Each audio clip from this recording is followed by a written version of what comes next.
Because understanding great literature is better than trying to read and understand yet another business book. On the Leadership Lessons from the Great Books podcast, we commit to reading, dissecting, and analyzing the great books of the Western canon. You know, those books, from Jane Austen to Shakespeare, and everything else in between, that you might have fallen asleep trying to read in high school. We do this for our listeners, the owner, the entrepreneur, the manager, or the civic leader who doesn't have the time to read, dissect, analyze, and leverage insights from literature to execute leadership best practices in the confusing and chaotic postmodern world we all now inhabit. Welcome to the rescuing of Western civilization at the intersection of literature and leadership. Welcome to the Leadership Lessons from the Great Books podcast. Hello, my name is Sorrells, and this is the Leadership Lessons from the Great Books podcast, episode number 154. This is going to be kind of a long intro, so bear with me. On this show, we have discussed the writing of Alexander Solzhenitsyn and talked about gulags. We've addressed the long, dark night of persecution brought to us in the documentation of Elie Wiesel. We've talked about the importance of leadership from Rabbi Jonathan Sacks. We have talked about war and peace, slavery and ethnic cleansing, freedom and conscience, tyranny and totalitarianism. And we have done it all while groping towards what those things may mean at a practical level for leaders in their real lived leadership lives. But we've never, to this date, on this show, asked or attempted to answer this disturbing core question. Who exactly are the types of people, the types of leaders who would perpetuate bureaucratic orders without evincing a conscience of any kind? And what can possibly be done about them? The post-World War II Nuremberg trials of members of the Nazi government of Germany sought justice for the outcomes of the bureaucratic acts of such leaders without addressing the basic psychological and spiritual question, what type of people were these? And without fixing such justice within a shared religious, Jewish or Christian, framework. The secular humanist modernists who won the war by leveraging all the tools at their disposal, including the frightening new weapon of the atomic bomb, attempted to reassemble a world broken by war and shocked into silence by the evidence at Auschwitz, Buchenwald, and all the other Nazi concentration camps at Nuremberg. And they succeeded for a time. The reassembly of the world and the justice delivered at Nuremberg reinforced unambiguously, at least for a little while, via popular culture and education, and convinced a couple of generations of Americans to accept that such reassembly was, quote unquote, just the way things are. This was assumed as part and parcel of the secular humanist ethic for most of the remainder of the 20th century. However, in our contemporary era, 80 plus years later, this is being deconstructed or forgotten, take your pick, as the post-World War II secular liberal world order is falling apart everywhere as far as those with eyes can see in the West. The COVID-19 pandemic, in ways both great and small, brought this question and many others into sharp relief in the minds of many people in the United States, including for the last three generations of people, most notably the Gen Xers, Millennials, and Gen Zers. These three new generations of post-World War II Americans never stared the atrocities of concentration camps directly in the face. Generations whose connection to that World War II world is only through grainy black and white films, like the one I just watched this weekend, or via baby boomer generated film hagiographies produced in the last 30 years, like Saving Private Ryan. Hagiographies that extol the greatest generation and seek to reinforce the importance of seeking justice in a secularist, humanist society. However, confronting the terror of blank bureaucratic disinterest, governmental insistence on legal and social compliance, and the application of state power to those who rebel or would rebel feels new to us living right now. But these dynamics would have been very familiar to the pre-World War II generations who fought in the trenches, freed the concentration camp prisoners, and prosecuted the war's losers. Today on the podcast, we will be talking about an author who wrote most of her work in direct and vehement opposition to totalitarianism in the forms of both fascism and communism. She was unapologetically politically philosophical during a post-World War II era where women were just finding their feet in the space of political and social philosophy, and where the individual was being gradually morphed into becoming just another one of the masses. By the way, the themes that we're going to be exploring on the show today dovetail quite nicely with the themes we explored in our previous episode on 1984. Orwell would have quite a bit to say to this woman, I think. Today on the show, we will look at the major themes and explore the controversies within Eichmann in Jerusalem, a report on the banality of evil by Hannah Arendt. Leaders, I am personally convinced, and this is why I'm doing this book on the show today, I am personally convinced that we are forgetting the moral and ethical lessons of Nuremberg, and that is to our detriment in the West. And today on the show, I'm of course joined by our regular contributor, Tom Libby. How are you doing today, Tom? I am ecstatic to be here today, Jesan. I thought that would get a reaction from you. Well, it's going to be a thing today. This was a book I read probably about a year ago. And I wasn't going to do it on the show because we do a lot of heavy books on the show that are similar or that are in this vein. And then current events, started catching up with me a little bit. And I started thinking about some things that I've been seeing online. And I thought this book is a book that leaders need to at least consider reading. And we at least need to consider offering some of our thoughts on it to them. And then I went and looked at Hannah Arendt, and I looked at her life, and I looked at her opinions on things. I sent you actually a YouTube video from her foundation or whatever. And I watched that whole interview, and it was fascinating to listen to how she had grown up and what she thought about herself.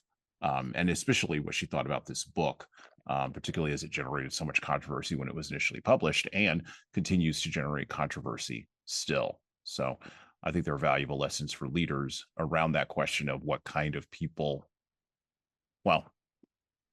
just follow orders, and how as leaders what responsibility do we have for not allowing that to happen on our watch? So,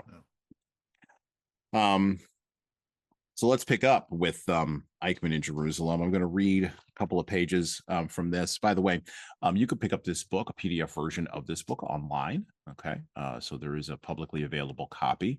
And while I'm not reading from the publicly available copy today, you can also pick up and download the original New Yorker correspondence, the original New Yorker article that she wrote that eventually became this book back in the early 1960s. And I quote from Eichmann in Jerusalem. This is from the postscript. This is her wrapping up. This is Hannah Arendt wrapping up. There is, of course, no doubt that the defendant, and that was Adolf Eichmann, and the nature of his acts, as well as the trial itself, raised problems of a general nature which go far beyond the matters considered in Jerusalem. I have attempted to go into some of these problems in the epilogue, which ceases to be simple reporting. I would not have been surprised if people had found my treatment inadequate, and I would have welcomed a discussion of the general significance of the entire body of facts, which could have been made all the more meaningful the more directly it referred to the concrete events. I can also well imagine that an authentic controversy might have arisen over the subtitle of the book. For when I speak of the banality of evil, I do so on the strictly factual level, pointing to a phenomenon which stared one in the face at the trial. Eichmann was not Iago and not Macbeth, and nothing would have been farther from his mind than to determine what Richard III, quote, to prove a villain. Except for an extraordinary diligence in looking out for his personal advancement, he had no motives at all. And this diligence in itself was in no way criminal. He certainly would never have murdered his superior in order to inherit his post. He merely, to put it the matter colloquially, never realized what he was doing. It was precisely this lack of imagination which enabled him to sit for months on end facing a German Jew who was conducting the police interrogation, pouring out his heart to the man and explaining again and again how it was that he reached only the rank of lieutenant colonel in the SS and that it had not been his fault that he was not promoted. In principle, he knew quite well what it was all about, and in his final statement to the court, he spoke of the, quote, reevaluation of the values prescribed by the Nazi government, unquote.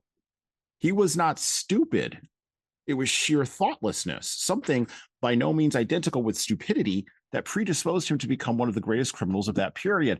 And if this is banal and even funny, if with the best will in the world, one cannot extract any diabolical or demonic profundity from Eichmann, that it is still far from calling it commonplace. It surely cannot be so common that a man facing death and moreover standing beneath the gallows should be able to think of nothing but what he has heard at funerals all his life, and that these quote unquote lofty words should completely becloud the reality of his own death, that such remoteness from reality and such thoughtlessness can wreak more havoc than all the evil instincts taken together, which perhaps are inherent in man. That was in fact the lesson one could learn in Jerusalem. But it was a lesson, neither an explanation of the phenomenon nor a theory about it. Seemingly more complicated, but in reality far simpler than examining the strange interdependence of thoughtlessness and evil, is the question of what kind of crime is actually involved here. A crime, moreover, which all agree is unprecedented. For the concept of genocide, introduced explicitly to cover a crime unknown before, although applicable up to a point, is not fully adequate, for the simple reason that massacres of whole peoples are not unprecedented. They were the order of the day in antiquity, and the centuries of colonialization and imperialism provide plenty of examples of more or less successful attempts of that sort. The expression administrative massacres seems better to fill the bill. The term arose in connection with British imperialism. The English deliberately rejected such procedures as a means of maintaining their rule over India. The phrase has the virtue of dispelling the prejudice that such monstrous acts could be committed only against a foreign nature or a different race. There is the well-known fact that Hitler began his mass murders by granting mercy deaths to the incurably ill, and that he intended to wind up his extermination program by doing away with genetically damaged Germans, heart and lung patients. But quite aside from that, it is apparent that this sort of killing can be directed against any given group. That is, that the principle of selection is dependent only upon circumstantial factors. It is quite conceivable that in the automated economy of a not too distant future, men may be tempted to exterminate all those whose intelligence quotient is below a certain level.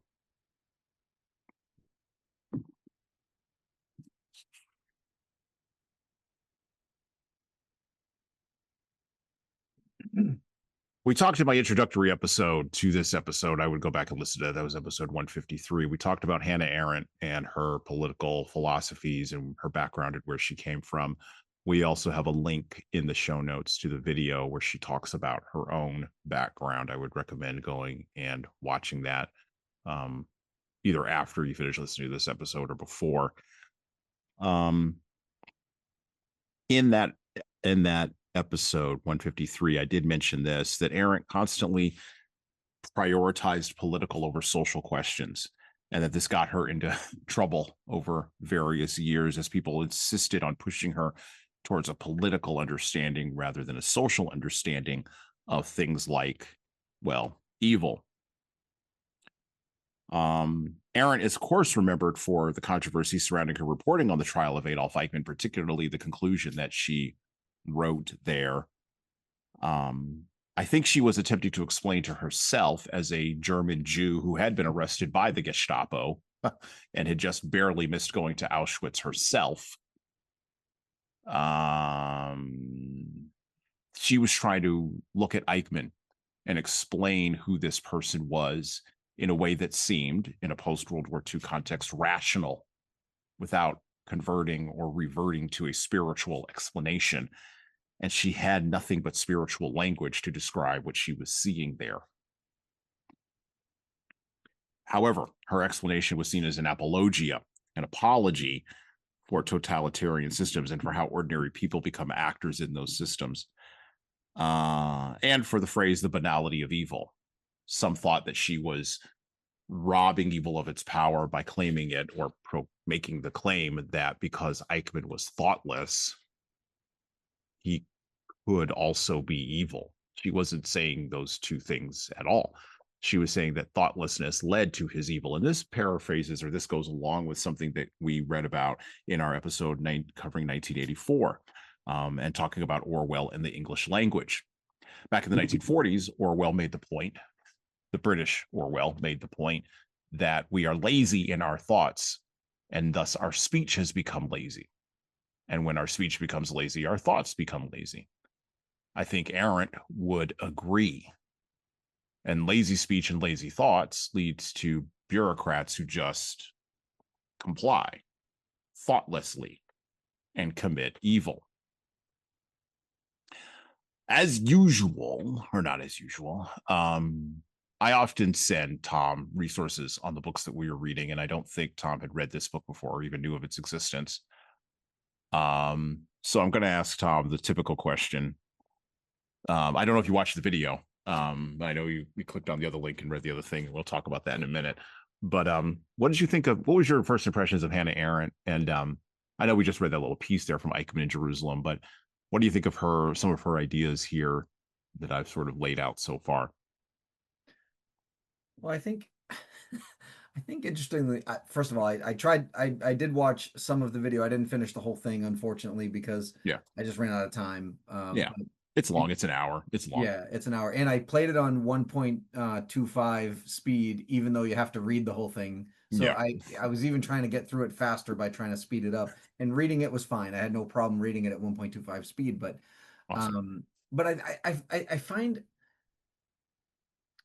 I I had a lot of mixed emotions watching Oh yeah. and like hearing the she uh, she seemed ahead of her time, first of all, number one. And I don't mean that in a negative or positive way, just in Mm-hmm. the sense that being a woman back then, being involved in being at one point labeled a philosopher was unheard of for a woman back then.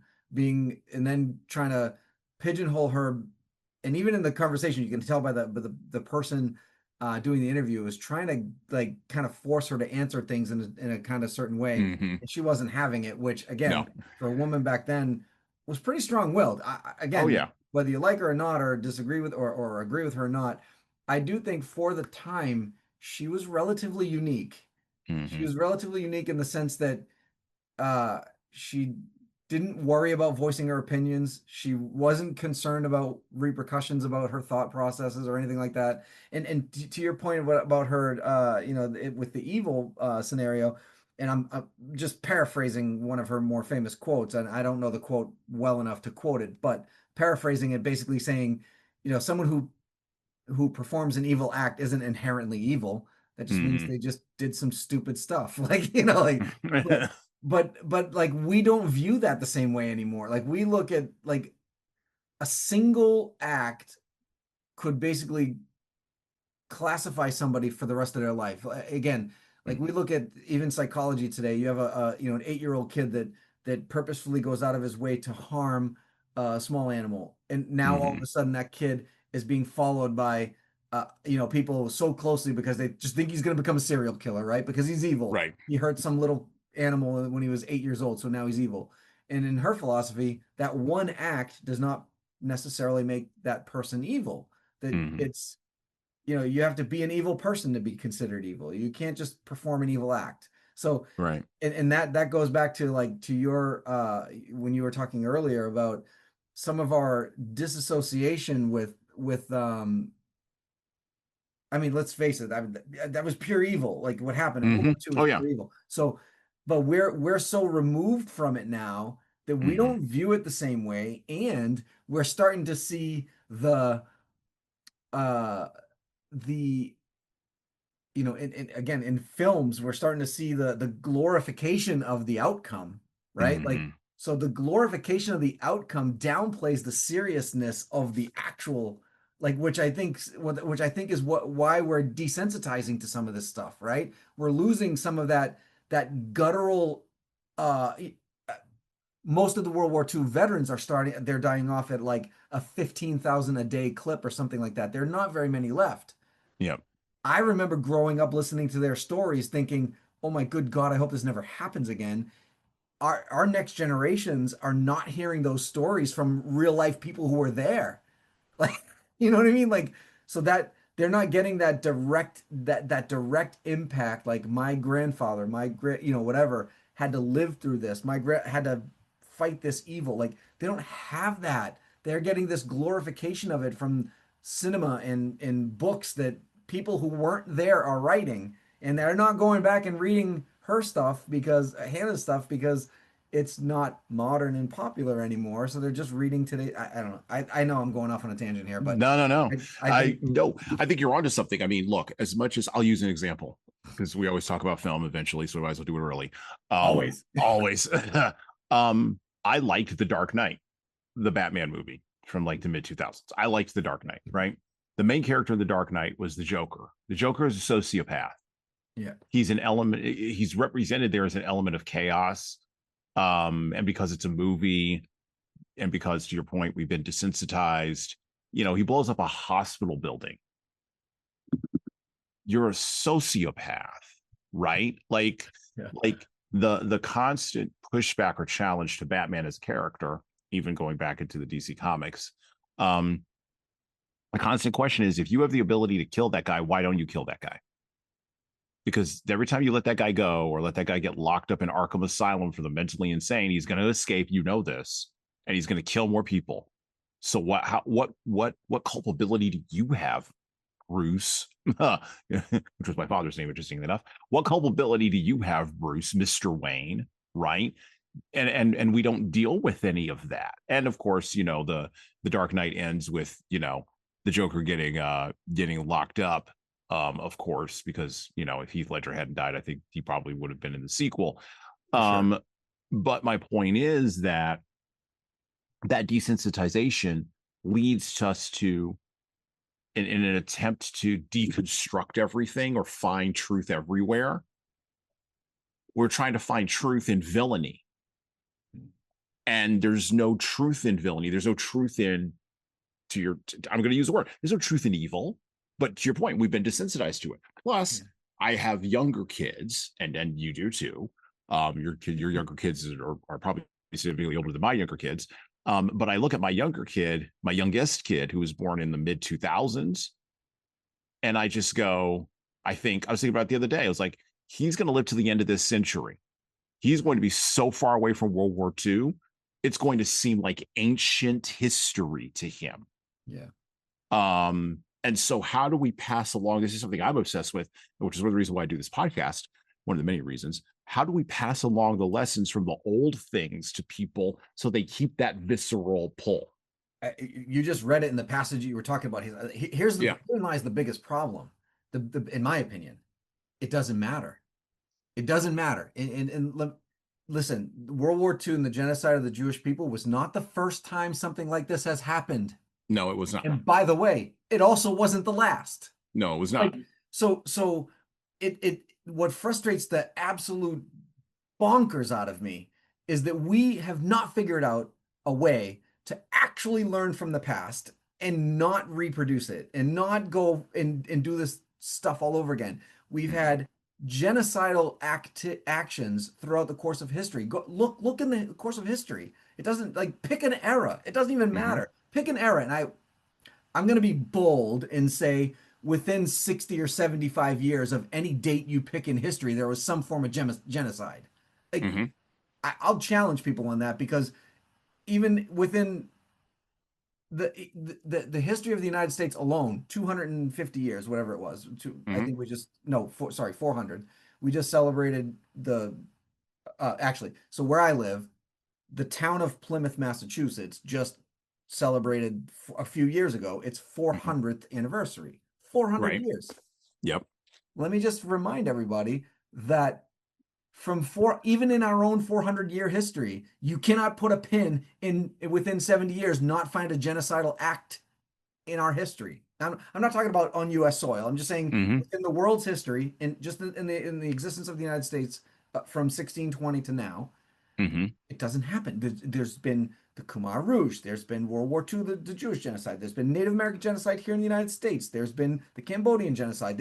It repeats itself over and over. So until we figure out a way, And by the way, I'm gonna throw cinema back in there again Yeah. because we don't even learn our lesson in movies.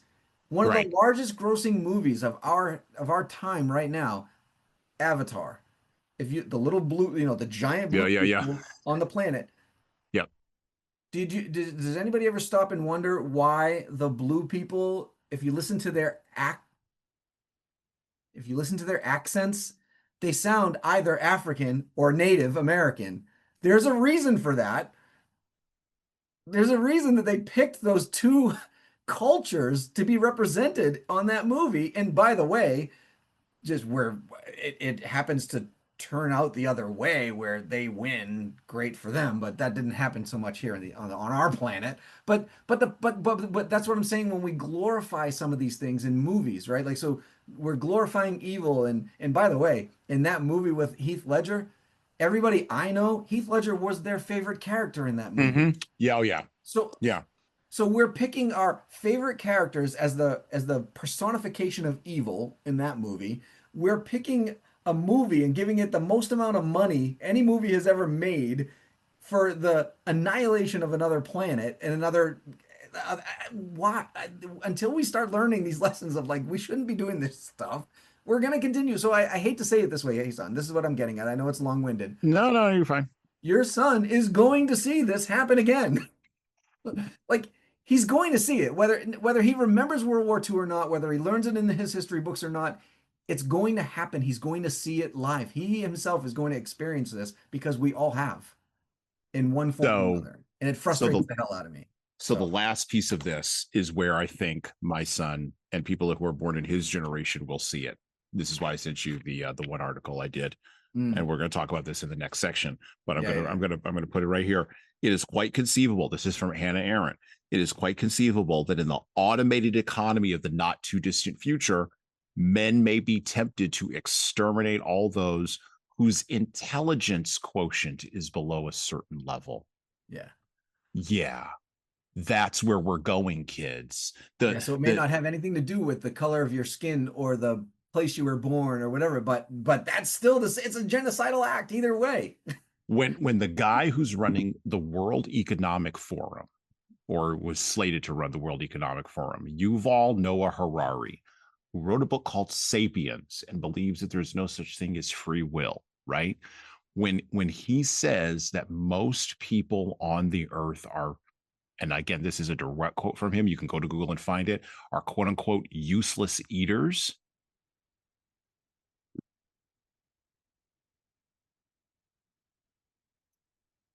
And he's merely thinking bureaucratically. Hmm. Okay, so I'm a useless eater, and my kid's a useless eater, and Tom's kids are useless eaters, and Tom's a useless eater, but Yuval, somehow you've ascended to what? And really, Yuval is not really the problem because he's the tippy top of the mountain. The problem is all the little Eichmanns, all the little bureaucrats that are going to help him get where he wants to go. And those are the people I think that have to be disrupted. That's where we have to go. And so the question that lays before us today, as I said in my very long opening there, is what kind of people? What kind of people are these? So I'll use a modern example. So the Sacklers, right? Sackler family, who created, well, not created, but they were the ones that owned the pharmaceutical companies that allowed the opioid crisis to develop. They were sued to the tune of several millions, billions of dollars, whatever. It's a large number. Okay. We're going to drain the Sacklers of their money, but that the money is not the thing. Because eventually, after you spread the money out to all the victims and the states get all their cut and the taxes get taken out, you still get less money than the life would be worth or the value that would be created by a person who, to your point, you use the word genocide. I would not use that term with, I think that term has to be kept very specially for certain specific things. Sure. But when a high school student gets on an opioid for pain medication, then can't get off of it because it's so addictive, then gets into heroin and fentanyl, and then ODs, 10 years later or 5 years later. And the Sackler family is paying out billions of dollars in aggregate, but what will come out to be merely thousands of dollars for the life of that dead high school student. And by the way, hundreds of thousands of other dead high school students across the United States in the last 15 years, just at minimum 15 years.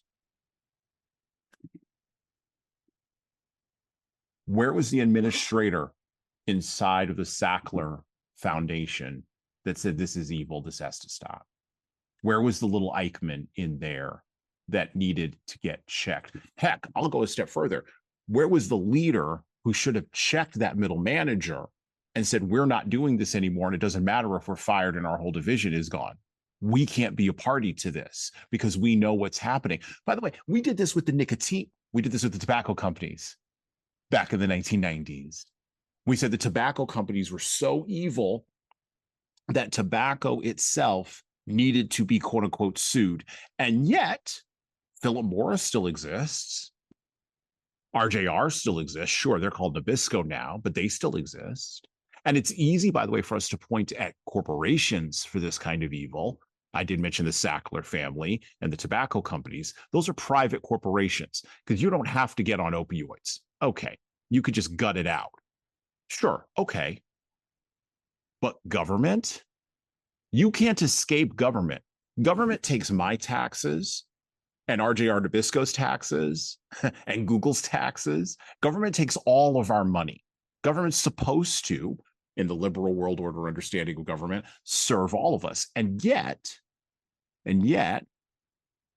we saw bureaucratic thoughtlessness that would rival, particularly during COVID-19. That's the most recent example, but we've seen I can name other examples during the course of the last 40 years. It's just the most recent one, where government bureaucratic thoughtlessness that was at the level of Adolf Eichmann killed people, led directly to their deaths.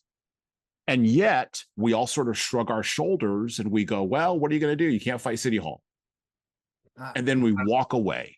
It might be worse than Eichmann, honestly, Jesan, because think about it. Eichmann being, I mean, so the World War II situation, what Hannah's referring to, I mean, she's talking about that it's like our current military. Right. You're taking an order from an order from an order. You're doing your job. You're disconnected from the top of the ranks far enough that you don't question that order because you have no idea what they know and what they don't know. The government bureaucracies and the government people that should be fired or prosecuted for being evil is different because they have firsthand knowledge and they do nothing about it. To me, that's different. That's more evil than Eichmann. And I'm not suggesting Eichmann wasn't evil. Anything that happened. But there's a level of consciousness that happens that a bureaucrat, that a politician looks at, and they make this decision based on, do I want to do what's best for the country and the best for our people? Do I want to do what's best for my constituents? Or do I want to do what's best for me and take that lobby money and vote whatever way they're asking me to vote on and protect that corporation from prosecution over X, Y, or Z, whatever. That's how the tobacco companies were protected for so long. We eventually got politicians in office that weren't in their pocket. But quite honestly, to me, that's more evil. You are making that is not an unconscious decision that you're making, that you are not just following orders. You are not disconnected from the upper ranks of the military so that the order came down so many times that you can't question it because it's different. To me, this is way more pure evil, where the lobbyists and the big corporations can spend enough money on a politician or a group of politicians to circumvent, or even better, change the laws in their favor. So they don't even have to circumvent the law. They can have the law changed to benefit them. And now I'm voting that. I'm not voting my conscience. I'm not voting the constituents. I'm not voting the country. I'm voting money because it puts money in my pocket. How many politicians do you know sit in Washington that are not worth millions of dollars? Zero. I don't know a single one that is not a millionaire. So these people And we can claim all we want that we have control. We are the people. We can vote them in, vote them out. But do we really? We don't really, because when they get down to the nitty gritty in our local constituents, and they take their tie off and they look human and they're talking to us like they're the same kind of person as we are, we vote for them, and then they go do whatever the hell they want in Washington anyway. It's like it's so frustrating to me. Like the whole No, thing yeah. is frustrating. No. This is something where, well, I go ahead. And by the Go, way, because go I ahead. just had this conversation this morning. I was talking to somebody. It's so funny about your article because it brought up a conversation this morning. I was talking to somebody else about AI Mm-hmm. in our work environments, the Mm-hmm. whole concept of the conversation was AI friend or foe. Like, do you Mm-hmm. think AI is great? Do you think it's bad? Whatever, right? So we had this conversation, and I brought up another conversation I had with my daughter over the weekend, who happens to be in her early 20s, and she was telling me uh, about a post that she saw. I believe it was on TikTok. It was a it was an AI newsreel, 100% fake. And by the way, I'll give the person who created it credit. Very like told everybody it was fake. He just wanted to show everybody how cool it was that he could make AI look real. My daughter flat out told me that this newsreel could pass as real. If they just posted it and didn't say anything, people would have bought into the fact that this was real. And by the way, it was an image of Washington D.C. getting bombed from what's going on in the Middle East right now. Like somebody in the Middle East, it doesn't matter what it is, just sent over a missile. It blew up one of the buildings in Washington before the U.S. could react. And now the U.S. is on full alert, and we're going full steam ahead with our military. That if that looks that real, you think that the American public are not, you think they're going to go fact check that? Anyway, I bring that up because I think what you're talking about with the article that you sent me, at some point, do we not realize that we have to have some sort of governing body for this? Somebody has to stand up and say, we've got to we've got to put our heads in our hands around AI. We have to start thinking about governing this. And I'm not talking about censorship and I'm not talking no, creative liberties, go for it, whatever. But there should be some sort of foundational knowledge that it is AI when you're looking at something on a screen. Like, right? So somebody has to start the process of making sure that we know what's real and what's fake once it starts getting so real that we can't tell the difference with our own eyes. It's craziness. And by the way, that what I was getting the whole now wrap this up in a little bow Mm-hmm. for you because the problem again, these bureaucrats and these politicians, they're not doing anything about it because they're making money off of it. So they have no Or reason because until people start dying over this, we're not doing anything about it. And or that's a because tragedy in itself. or because they don't understand it, which part of them, some of them don't understand it. Huh. Just in case you don't believe me, just look at the last time that Mark Zuckerberg was dragged up in front of Congress, and the youngest senator there was Ted Cruz at 50 something, and he was the only one that knew how to ask Mark Zuckerberg the correct questions about the algorithm because he was the only one that didn't need notes from his 20-year-old staff members who no longer use Facebook. Right. And everybody else on that dais, if you go look at the video, was over 60. Yeah. Yeah, Right. right. They don't understand what they're looking at, They really don't. and they don't understand the implications of it. And then the middle managers below them are thoughtless bureaucrats. But let me make my point.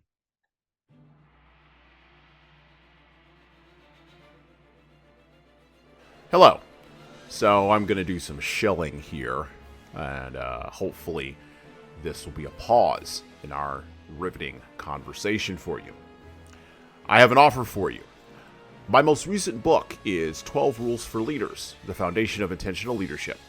It's available in paperback, hardcover, or as an ebook on Amazon, Barnes & Noble, Kobo, and any other place you order books.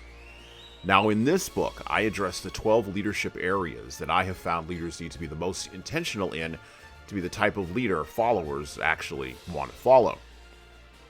From establishing a foundation of leading teams through managing conflict effectively, all the way through leading teams through change, knowing what to do and why to do it can help readers, like the ones listening to this show, become better leaders. Look, reading this book and living it is like getting coaching from me directly without having to pay my full coaching rate. Head on over to leadershiptoolbox.us, that's leadershiptoolbox.us, and scroll down the homepage and click on the Buy Now button to purchase in hardcover, paperback, and Kindle format on Amazon, 12 Rules for Leaders, the foundation for intentional leadership. And that's it for me. Now back to the show. I'm going to let Tom hang on this one for just a minute because I'm going to bring up something else. There's another thing that we need to bring up. Kind of been talking around this other article. Let me introduce this idea. So back to the book, back to Eichmann in Jerusalem. We're going to pick up with chapter 8, Duties of a Law-Abiding Citizen. I'm going to read this short piece. So Eichmann's opportunities for feeling like Pontius Pilate were many, and as the months and years went by, he lost the need to feel anything at all. This was the way things were. This was the new law of the land based on the Führer's order. Whatever he did, as far as he could see, was as a, to Tom's point, law-abiding citizen. He did his duty, as he told the police and the court over and over again. He not only obeyed orders, he also obeyed the law. Eichmann had a muddled inkling that this could be an important distinction, but neither the defense nor the judges ever took him up on it. The well-worn coins of superior orders versus acts of state were handed back and forth. They had governed the whole discussion of these matters during the Nuremberg trials for no other reason than they gave the illusion that the altogether unprecedented could be judged according to precedents and the standards that went with them. Eichmann, with his rather modest mental gifts, was certainly the last man in the courtroom to be expected to challenge these notions and to strike out on his own. Since in addition to performing what he conceived to be the duties of a law-abiding citizen, he had also acted upon orders, always so careful to be covered, he became completely muddled and ended by stressing alternatively the virtues and the vices of blind obedience, or the obedience of corpses, cadaver gorsham, as he himself called it. The first indication of Eichmann's vague notion that there was more involved in this whole business than the question of soldiers carrying out orders that are clearly criminal in nature and intent appeared during the police examination, when he suddenly declared with great emphasis that he had lived his whole life according to Kant's moral precepts, and especially according to the Kantian definition of duty. This was outrageous on the face of it and also incomprehensible. By the way, let me pause. Hannah Arendt knew a lot about Immanuel Kant, who was a German philosopher. She read him quite extensively and studied him quite extensively in college, where Martin Heidegger and Karl Jaspers were two folks that she was intimately, two other philosophers, giants of the 20th century. Although Heidegger did have sympathies with the Nazis and was a member of the National Socialist Party, a fact that Hannah Arendt actually critiqued him about and critiqued him over the course of many years in a post-World War II concept or construct. Sorry. All right, back to the book. Since Kant's moral philosophy, I'm going to pick up at the sentence, is so closely bound up with man's faculty of judgment, which rules out blind obedience. The examining officer did not press the point, but Judge Reva, either out of curiosity or out of indignation at Eichmann's having dared to invoke Kant's name in connection with his crimes, decided to question the accused. And to the surprise of everybody, Eichmann came up with an approximately correct definition of the categorical imperative. Quote, I meant by my remark about Kant that the principle of my will must always be such that it can become the principle of general laws, close quote. Which is not the case with theft or murder, for instance, because the thief or the murderer cannot conceivably wish to live under a legal system that would give others the right to rob or murder him. Upon further questioning, he added that he had read Kant's Critique of Practical Reason. He then proceeded to explain that from the moment he was charged with carrying out the final solution, he had ceased to live according to Kantian principles, that he had known it, and that he had consoled himself with the thought that he no longer, quote, was master of his own deeds, close quote, that he was unable to change anything. What he failed to point out in court was that in this period of crimes legislated by the state, as he himself now called it, he had not simply dismissed the Kantian formula as no longer applicable, he distorted it to read, Act as if the principle of your actions were the same as that of the legislator or of the law of the land, or, in Hans Frank's formulation of the categorical imperative of the Third Reich, which Eichmann might have known, act in such a way that the Fuhrer, if he knew your action, would approve of it. Kant, to be sure, had never intended to say anything of the sort. On the contrary, to him, every man was a legislator the moment he began to act. By using his practical reason, man found the principles that could and should be the principles of the law. But it is true that Eichmann's unconscious distortion agrees with what he himself called the version of Kant for the household use of the little man. In this household use, all that is left of Kant's spirit is the demand that a man do more than obey the law, that he go beyond the mere call of obedience and identify his own will with the principle behind the law, the source from which the law sprang. In Kant's philosophy, that source was practical reason. In Eichmann's household use of him, it was the will of the Fuhrer. Much of the horrible, painstakingly thoroughness of the execution of the final solution, a thoroughness that usually strikes the observer as typically German, or else as a characteristic of the perfect bureaucrat, can be traced to the odd notion, indeed very common in Germany, that to be law-abiding means not merely to obey the laws, but to act as though one were the legislator of the laws that one obeys. Hence the conviction that nothing less than going beyond the call of duty will do. I think we're there in America. We just don't know Kant. I think we've been there for a while. And I think what scared the hell out of all of us people who are outside of the legislative or bureaucratic systems, whether they are corporate or governance, I think what scared the hell out of all of us with COVID was just how far that thinking has gone. And it has never been critiqued or exposed in the way that Hannah Arendt just exposed that, because how many public intellectuals do we have that are even smart enough to explain it to us? Which is, of course, one of the declines that we are experiencing or have experienced in the last 40 years in the West. Well, Eichmann, you've brought this up before on this podcast too, Jesan. It's also a lack of new, young, observant writers. Like, yes. So like that era that you're talking about, there was so much going on, and people were writing about it to the depths of like she's coming up with her own theories and like we don't have that anymore. Like we don't, at least not to my knowledge. Like I don't see anybody coming out with, even today's journalists are even kind of I was gonna say a joke. I mean, they're still in danger, like in war zones and stuff like that. So I'm not suggesting that they're not doing, but they're not. It's not the same. Like you're not. They're not coming at it from a perspective of like, this shouldn't happen, or why are we doing that? Like they're just reporting, yeah, another bomb went off. Look how destructive this is.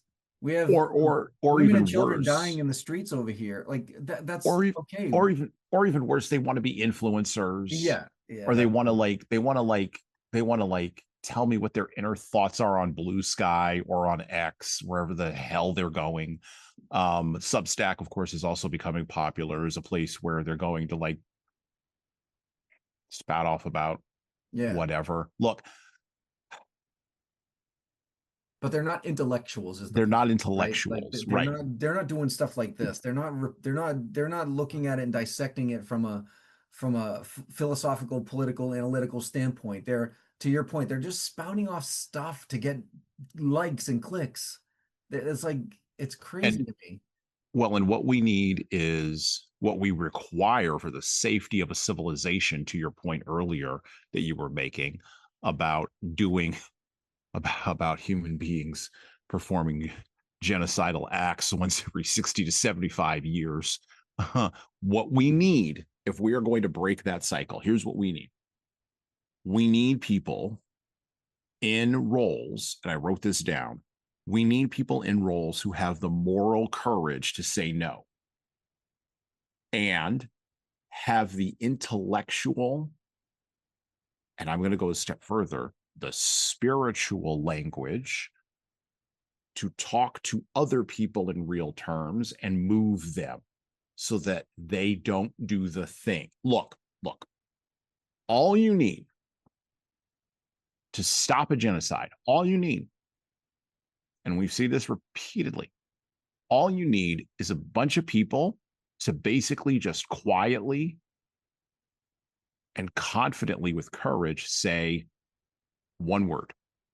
And that word is no. Yeah. That's it.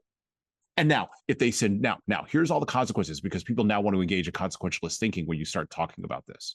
Well, what if they send drones to my house? What if they kill my kids? What if they lock me up? What if? What if you get hit walking your dog crossing the street? What if? Those are cowardly considerations. Now, you may question my bona fides on saying this, and I've never gone public about this, but I'm going to go public now. I resisted masking during COVID for a whole variety of reasons. I just did. I resisted the thing underneath it, the initial explanation underneath it, because I thought the science was nonsense. I absolutely did. And people are going to argue with me that that's fine. Argue with me all day. I thought the science was nonsense. By the way, that's been proven later on. I thought the reasoning behind why we were social distancing was nonsense. By the way, that was proven later on. You can go look. I also resisted getting the COVID-19 vaccine. I have never gotten it, and I will never get it for a whole variety of reasons, partially health related, personal health related, but also because the way that was pitched to me, the way all three of those things were pitched to me, looked and sounded far too much like echoes of the categorical imperative for the little man. It sounded far too much like, to my ears, not for anybody else. I wasn't running around advocating. And by the way, by me disclosing this, I'm not telling you what you should do. You do what you need to do for your own family and for your own household. And I do know people that went in a bunch of different directions, and that's fine. Sure. You do whatever you do. I'm not going to judge you. I'm not saying what you should have done or shouldn't have done. That's another thing for Kant, by the way, shoulds and oughts. And I know the difference between the shoulds and oughts. Yeah. Okay. Oughts are based on things that can go back to tradition. Like, I don't know, we ought not commit, as Hannah Arendt brought up, we ought not commit murder. That's an ought. I shouldn't get the jab. That's a should. Shoulds are flexible. Oughts go back in tradition and can appeal to something that's bigger than myself. In order to think about that effectively and guide my family through that, I had to actually be able to engage in critical thinking.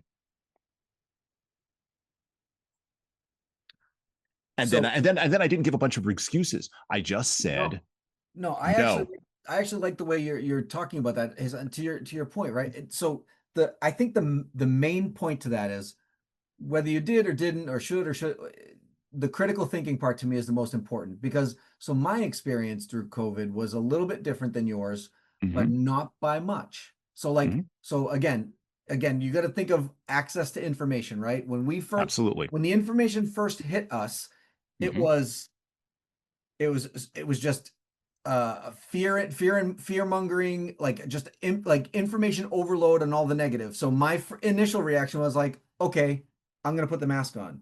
I put the mask on. But to your point though, as I started understanding and I started watching the science come in, I'm going, okay, what are we doing here now? Like, what? Right. I take it off and I'm going, something doesn't seem right here. Like, how is this like, I started even like understanding definitions of pandemics, epidemics, like I started researching, like, what does that mean? And like, I'm saying, so I take the mask off and I went, no, like, I'm not doing this. But again, in fairness, my initial reaction was to put it on because of all of the information that came at me all at once. And it was all fear mongering, right? Now, as for the shot, I got it, but there was a very selfish reason for that. They wouldn't let me go on vacation unless I had it. So I was like, listen, I'm going to the Bahamas. Just stick it. I don't give a crap. So there was a gain the pro and con of gain from my family was that we all went on vacation and nobody else was going on vacation at that time. So Sure. we had an awesome cruise. There was nobody on the boat. And because and because we had that card that said we had been vaccinated, we didn't Hmm. have to wear masks on the boat. We were able to walk Right. around the boat free and clear of so again, but it was calculating. It was critical thinking. To your point, exactly to your Hmm. point. We used critical thinking and pros and cons and weighing the risks for our family based on the information that we had, right? So again, Hmm. to your point about, and by the way, I I feel kind of sheepish, like I followed the sheep in the beginning of that because, like I said, I fell for the fear mongering that happened. Hmm. It took us a couple weeks. Once we got Hmm. through all of that initial wave of like, oh crap, this is like the world is ending. Like that, because that's the information we got. All the news media, the world is ending. You're all gonna die. Everyone's gonna die. Like this is gonna kill everybody. This is gonna be the next Spanish flu that Right. kills. Oh, this is the next bubonic plague that's gonna kill X. That's all we heard for weeks on end. So No. anyway, it's not that I No. don't, And and by the way, I'm not suggesting you made the wrong, like you were just saying, like I don't feel like I made the wrong choice because again, once I realized the facts, hmm. take that shit off and throw it away. Yeah. Excuse my language, but I was like, forget this. This is dumb. Like, what are we doing here, people? Like, this is I dumb. think I think I only wore a mask once, and that was because somebody who I personally knew and trusted asked me to do so in an environment to protect, I believe, was their mother-in-law.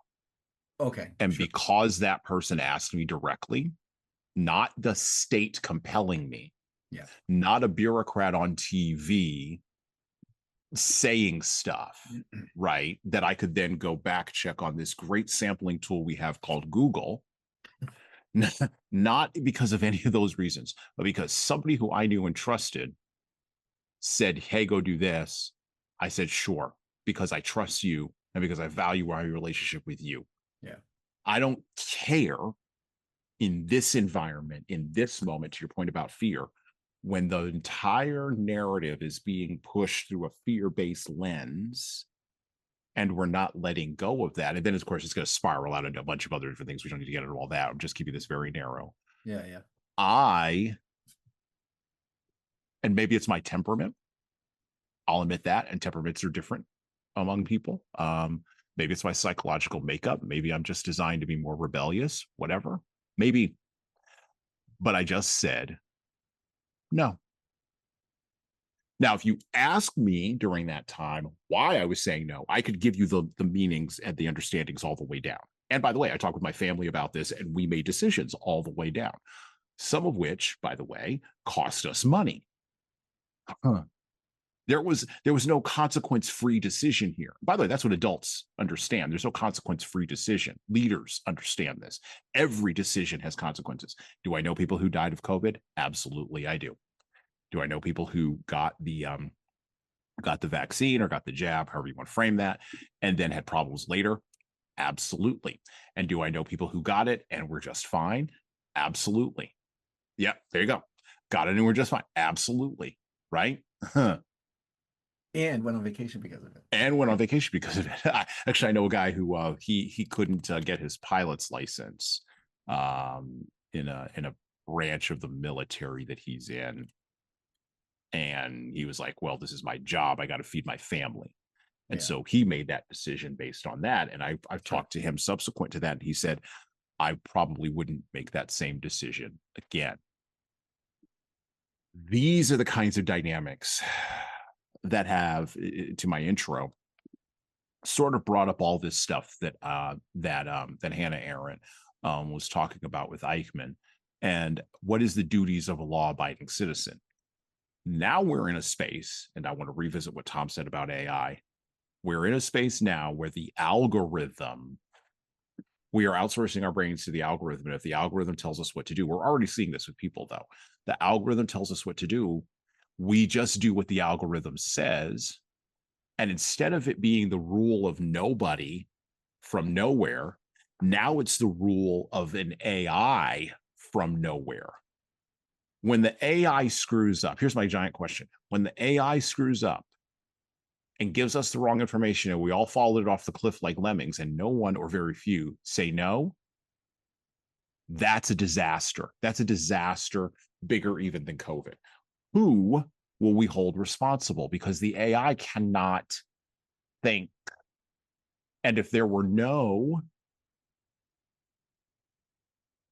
the 2008 financial collapse, one of the massive critiques from the left is that during the 2008 financial collapse, no banker was put on trial or went to jail.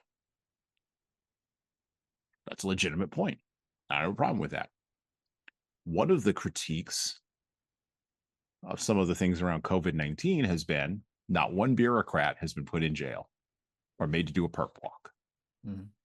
That's a legitimate critique. Not one. As a matter of fact, there have been a lot of articles written from places like The Atlantic and other approved outlets like CNN and MSNBC that we should all just sort of forget this and just sort of move on. Okay.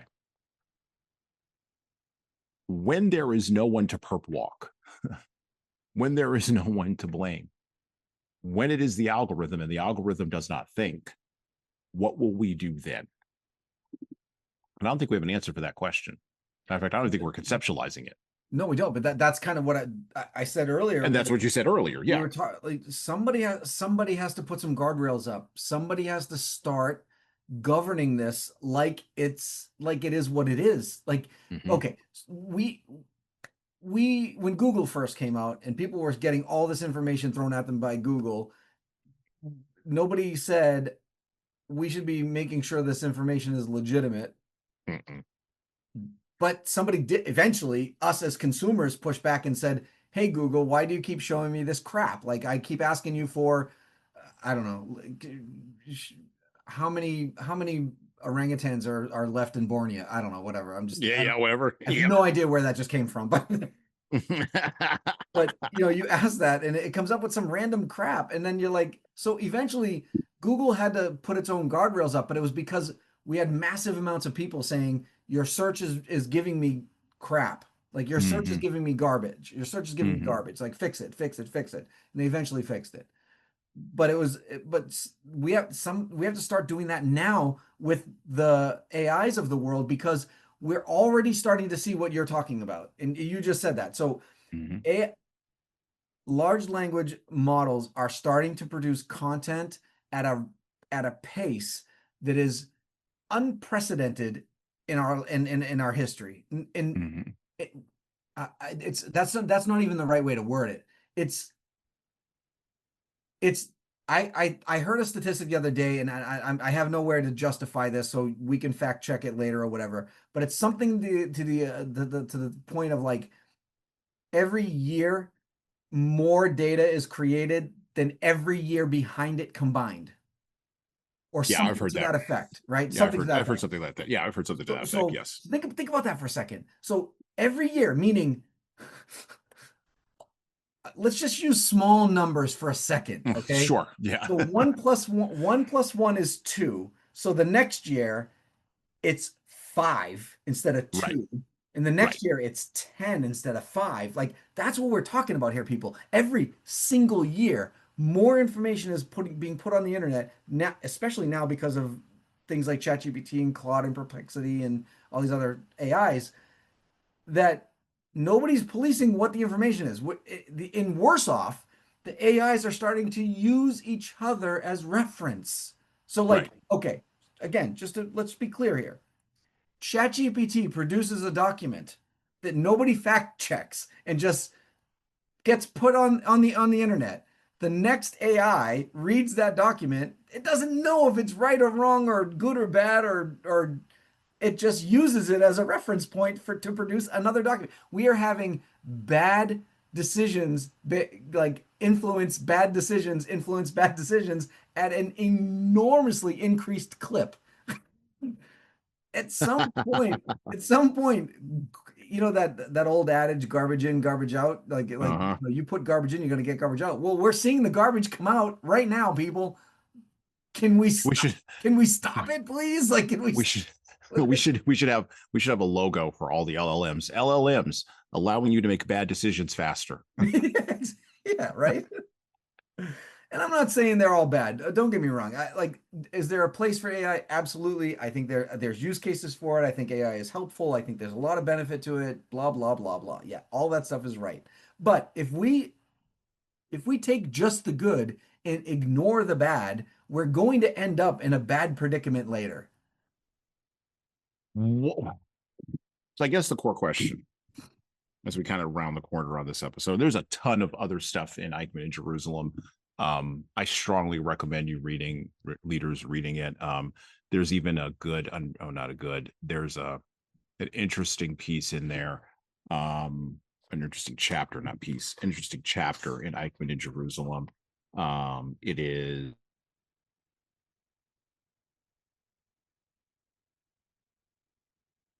the chapters on the way not every country that the Nazis conquered deported their Jews. We tend to think that every country went along, and not every country did. Matter of fact, a notable country that did not go along was Denmark. And actually, the king of Denmark just simply said no, pushed back, right, and pushed back on the Fuhrer and said, just no, we're not sending you our Jews, and if you come to get them. Oh no, actually it wasn't that one. It was what do you say? It was the star to identify them. He's like, okay, well, everybody in the country will wear a yellow star. So good luck. So there was leadership courage during World War II. Yeah, from a country that couldn't even fight back either. Like that's the other thing too. Right. Like they didn't even have the mechanism to fight. If Hitler decided, okay, fine, then I'm just gonna go destroy everybody with the star. Like he would have wiped out the whole country, and Right. they would not have been able to do much about it. But he still stood up. And this is again the core lessons in here are not about a rebel yell and a Southern flag.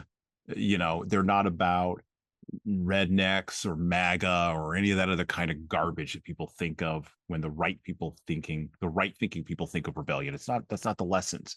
The lessons in here aren't even about good old fashioned American, because those are people in Europe, good old fashioned American cussedness, the Patrick Henry type that we have a strain of. I've talked about those podcasts, a strain of that runs in our national character quite strongly.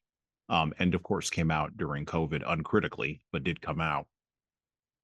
This is about humans, human leaders, looking at the people who are working for them and saying, we're not going to have any Eichmanns here. And it doesn't matter if everybody else goes off the cliff with the AIs, which is what's going to happen in the future. It is going to happen. Someone's going to go off the cliff with the algorithms. The ones who don't go off the cliff with the algorithms will be led by leaders who will do two things. One, combine a thoughtful bureaucrat to monitor the AI and back check it. But then number two will also override both the thoughtful bureaucrat who can be convinced of something and override the AI and say, kind of like in the great submarine movie Crimson Tide, or, The Hunt for Red October, no, we're not going to launch the nukes. We're just not. Well, what if we die? Well, then I guess we die. It's been glorious. I'll see you all on the other side, I guess, or maybe not. I hope you're praying up. Hope you've been tithing like good Catholics. This is the posture that we have to take as human leaders, I think, moving forward into our AI-driven future. Because when we have the rule of nobody from nowhere, to paraphrase from Matthew Crawford, we don't want to have people in those bureaucratic positions who are like Winston in 1984, who will just comply and say 2 and 2 is 5, no matter what their eyes actually see. So there's a fundamental problem that I think we have too as leaders. So like, okay, so let's say you're trying to build an organization that gives people that autonomy to say no, right? Like you're looking at it from a, again, you've seen this 1,000 times where people will say, well, I'm the kind of owner of a company, or I'm the kind of president of a leader of a company, whatever. People can come to me with any idea. No idea is a dumb idea. I'll listen, blah, blah, blah. Great. If I tell people to do something, I want them to push back if they feel compelled to do so. Great. Hmm. That's not the challenge. Saying that is easy. Right. When it happens, your reaction is the hard part. Because here's what I've experienced in my lifetime with leaders who were saying that they accept all of what we're talking about. What they what they have a hard time learning, and I would love to hear your thoughts on this and where we can learn. How do you learn how to be better at this? When that person tells you the idea, how do you make them feel like it's not a dumb idea when you're not going to do it? Like, so I want you to give me all your ideas. No idea is a dumb idea, right? Okay, hey son, you got this great idea, and I'm thinking in the back of my head, this guy's a complete idiot. What is he talking about? But I can't say that to him, right? Because I want Hmm. this culture in my company of willingness Hmm. to say no, willingness to push back, willingness to come with ideas to the table, all that stuff that we're just talking about. And the first words out of my mouth are, you know what, hey son, that sounds like a great idea, but. And as soon as you say "but," they shut down. They're like, "I'm out. I'm done. I'm not listening because you don't really think my idea is good. You don't really Hmm. like me. You don't want to hear me. You don't want to listen. You're not really listening." Like Hmm. they go off on this tangent in their own head. Oh yeah. How do we not do that as a leader? How do we take that environment that we want to build, that we all want to build? Hmm. I would imagine most people listening to this podcast, that's why they're listening to it. They want to hear good That's why. lessons, leaders to do. I've never found anybody now, and I'm not excluding myself, by the way, because I try to have that open dialogue and that open discussion all the time. But I am one of those people that'll say, "Hey, listen," and I think I'm being good about it, right? And I can see it right in their face. I watch the micro expressions in their face just look defeated, and I don't know what else to say to them when I say, "You know what, hey son, that's a great idea, but we're gonna go a little bit different direction because." The research has shown this, studies have shown us that, whatever, and like, so we're going to go in this direction. Now, on a rare occasion where somebody says, but Tom, the research is wrong, you're looking at it, Hmm. go check this and go check that. Okay, but that doesn't happen often.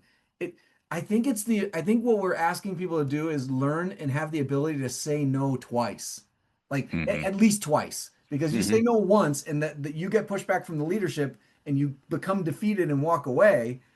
If you're willing to say no twice and stand your ground on your moral compass Hmm. or your whatever where it is we're talking about, your thought process, your own research, you did, like, you went and you found something for the company or whatever. If you can say no twice and it makes me now really check my theory and philosophy about running the company and being a good leader, if you say no to the second time and I'm like, okay, hold on a second. Now, all right, let me hear the whole thing now because now you got my attention. Like, Hmm. but leaders don't it's not that we don't have the ability to do that. It's just that as soon as we say no, but, or it's a great idea, but thanks for bringing that to my attention, but as soon as we say the word but, it's over. How do we say that to them without saying the word but so that we can tell them that we want to engage?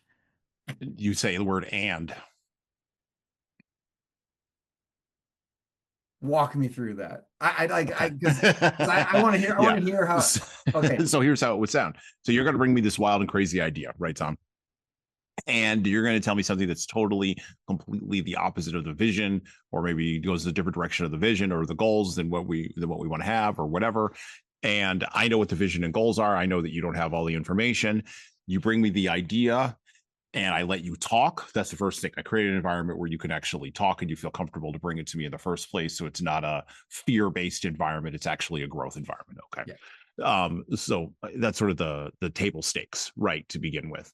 I eliminate but from my response. I say, Tom, that is a great idea. And I would like you to go do some more research on that. Find me everything that's possible about that idea and come up with a plan for me for how we can execute on this in the next 6 months.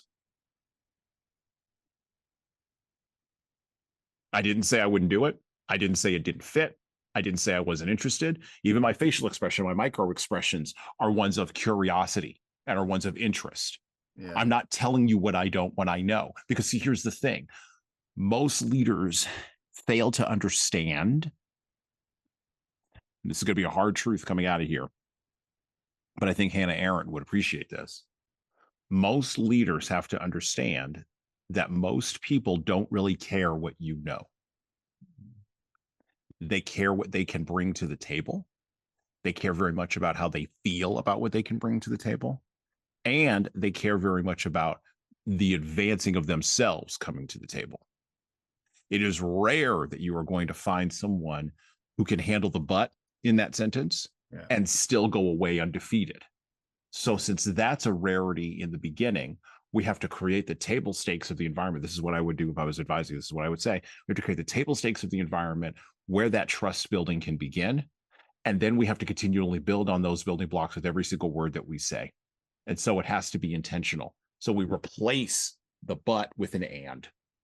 We replace the but with an or. And here's the other thing we do. When that person comes back to us, because they will, we take seriously what they have brought to us. And we say, thank you for bringing this to me and doing the research. You clearly have looked at this. This is what I've seen. Where are the gaps? And now we're actually collaborating. Now we're actually being innovative. Now we're actually moving the thing forward. At scale, this defeats us because at a certain point, we can't know everybody and everybody's personalities. By the way, Dunbar's number says that we can only keep track of about 150 people, 150 different relationships in our head at any given point. Most humans can't go past that. And so scale defeats us, which is why we have to have good lieutenants and good captains who are also trained in not saying the word but. And that's really hard. Yeah. So I gave you the correct answer. And I also gave you the answer that's really hard, which is why it's the correct one. I get it. And Tom's got to go. Tom's got a hard stop here coming up in about 3 minutes. And we didn't really resolve anything today, but we did. I'm out. You said but, I'm out. We did successfully discuss and talk about some of the themes, a couple of the themes anyway. I think the core theme actually in Eichmann in Jerusalem by Hannah Arendt. I would encourage you to pick this book up if you are a leader and read it closely. I would also encourage you to watch the video on Hannah Arendt and the article that we are going to link to about AI from Matthew Crawford that are going to be in the links in the show notes below the player of whatever podcast player you are listening to this podcast on. And I would like to thank Tom Libby for coming on and joining us today. And with that, well, we're out.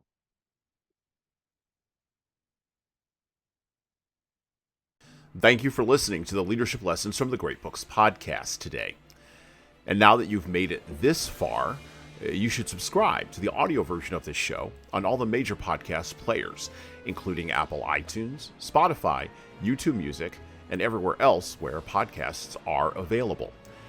There's also a video version of our podcast on our YouTube channel. Like and subscribe to the video version of this podcast on the Leadership Toolbox channel on YouTube.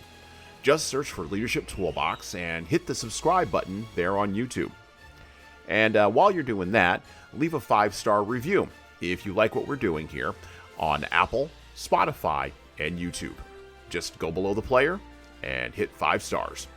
We need those reviews to grow, and it's the easiest way to help grow this show. And tell all your friends, of course, in leadership. By the way, if you don't like what we're doing here, well, you can always listen to another leadership show. There are several other good ones out there. At least that's what I've heard. All right. Well, that's it for me.